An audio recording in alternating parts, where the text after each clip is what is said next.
Dito sa Canada, pag uwi mo ng bahay galing trabaho ay hindi ka pa talaga pwedeng magpahinga. Paglapag ko nga ng mga gamit ko ay dire-diretso na ako dito sa taas para i-ready na yung mga labahin ko. Sabado kasi ng umaga ngayon dito sa Canada at schedule ng labahin ko. 2 beses sa isang linggo lang kasi ako naglalaba dito tuwing Martes at tuwing Sabado. 2 beses nga lang sa isang linggo ako maglaba ng damit dito sa Canada kaya nga lang ay nakakailang salang ako. Ganito rin ba kayo mga mamshi na maglaba ng mga damit ninyo? Nakakailang hiwa-hiwalay ang ginagawa ninyo?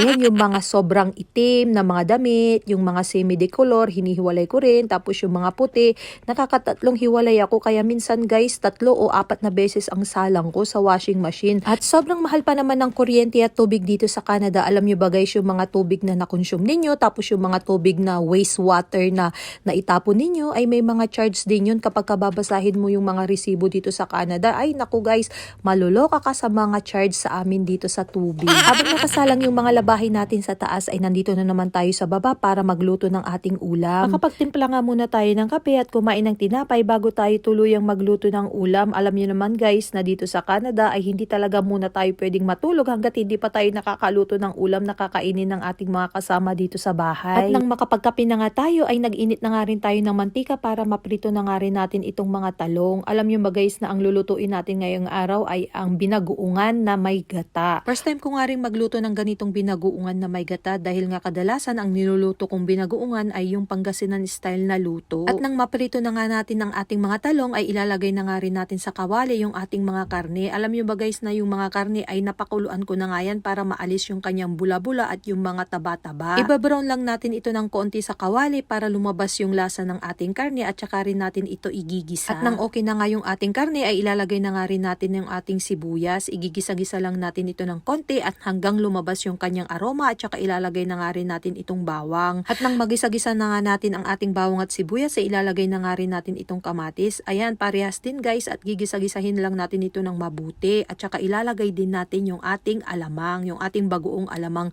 Yung timpla ng ating bagoong alamang guys ay depende na lang sa inyo kung gaano kaalat yung gusto ninyo sa inyong binagoongan. Igigisa lang natin ito ng mga 1 to 2 minutes at saka rin natin ilalagay yung ating mga karne. Mekos-mekos lang natin ito ng konti hanggang sa kumapit yung lasa ng ating binagoongan sa ating karne at kalahating tasa ng tubig at konting asukal, pambalansi lang ng lasa. At hayaan lang natin kumulo at maging tender yung ating karne bago natin ito lagyan ng gata. At habang pinapalambot nga natin itong niluluto natin ay tumawag nga sa atin itong trabaho natin at abay pinapapasok tayo ng maaga. Hindi pa nga tayo nakakatulog at tayo ay pinapapasok na naman ng maaga sa trabaho. Dito nga sa Canada ay talagang napaka-in-demand talaga ng mga healthcare worker dito kagaya ng mga LPN, nursing attendant, CSW, PSW, HCA at kung ano-ano pa na related sa medical ay talaga nga namang hindi ka talaga mauubusan ng trabaho dito. At habang nagkukuking vlog tayo ay gumagawa na nga rin tayo ng mga short videos para may ma-upload tayo sa ating mga reels. O diba guys,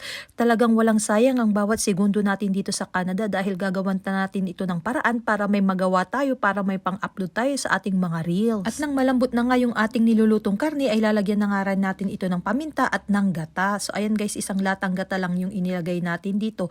Yung gata na ginamit ko ay yung nabibili lang na nakalagay sa lata at nilagyan din natin ng 2 pirasong sili. Ang ginamit kong sili dyan guys ay yung jalapeno dahil wala akong nabiling siling pangsigang. Lulutuin pa natin ito ng mga 5 to 10 minutes hanggang sa maluto nating mabuti yung gata at nang tuluyan ng lumambot yung ating karne at saka natin ito titikman.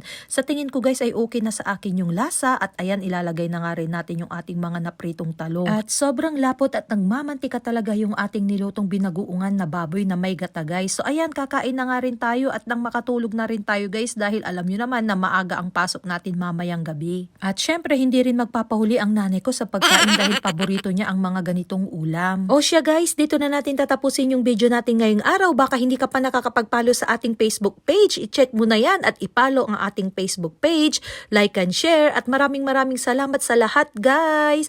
Have a nice day at shoutout sa inyong lahat. Bye bye!